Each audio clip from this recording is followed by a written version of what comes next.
Hi class, how's it going? Welcome to our online theology class, Theology 3A Sacraments. I'm your instructor, Mr. Urso, and you see what I'm doing right now. I'm making a short video, and I'll be doing this once a week for you guys, and this video is the video where I'm going to be going over some of the material that we're talking about, as well as asking you guys a question for discussion in the class.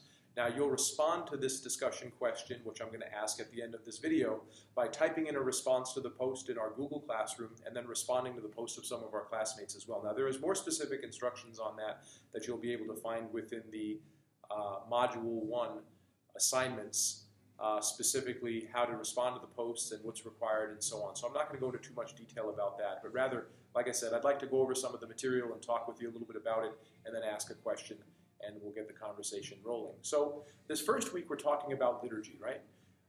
Liturgy is what the church does, right? If the church were a person and you were to ask the church, what is it that you do? The church would say, I do liturgy, right? Liturgy is what the church does. It's the job of the church.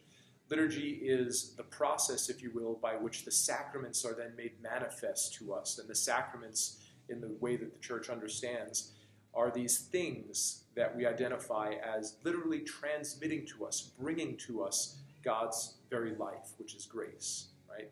So these things that we call sacraments, which again come from the liturgy, these things are these outward signs, these things we can touch, we can see, we can feel, we can taste, if you will, right?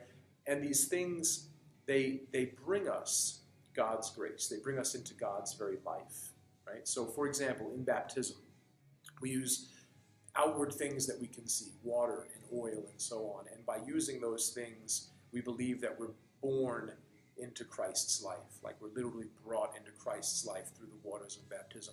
Not in a merely symbolic way, but rather the symbols that we're using and the symbols that we're seeing are pointing to this invisible reality that we cannot necessarily touch, we cannot necessarily taste, we cannot necessarily feel, and so on.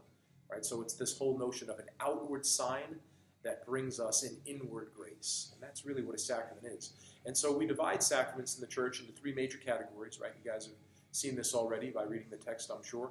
We have what are referred to as the sacraments of initiation, baptism, confirmation, Holy Eucharist. We have the sacraments of healing, anointing of the sick, and reconciliation.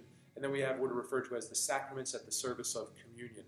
Those would be matrimony and holy orders.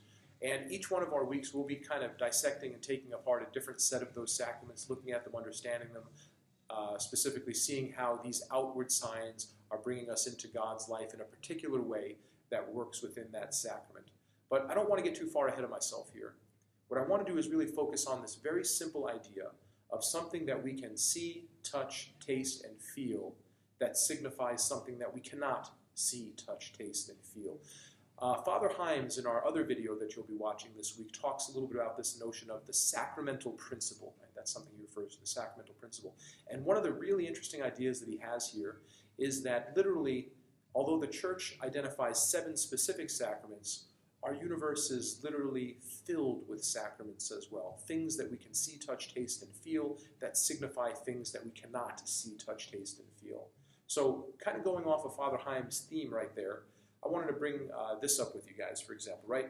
As you may know, I'm a married man, and I wear this every single day, my wedding ring, right? Well, what is this wedding ring? Well, this is something that I can see, and I can touch, and I can wear, I can look at it, right? I can feel it. It's there, right? It's something that's tangible, it's material, it's there. And yet, what does it signify?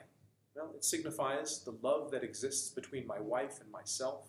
It signifies the bond of love that unites my family, and so on.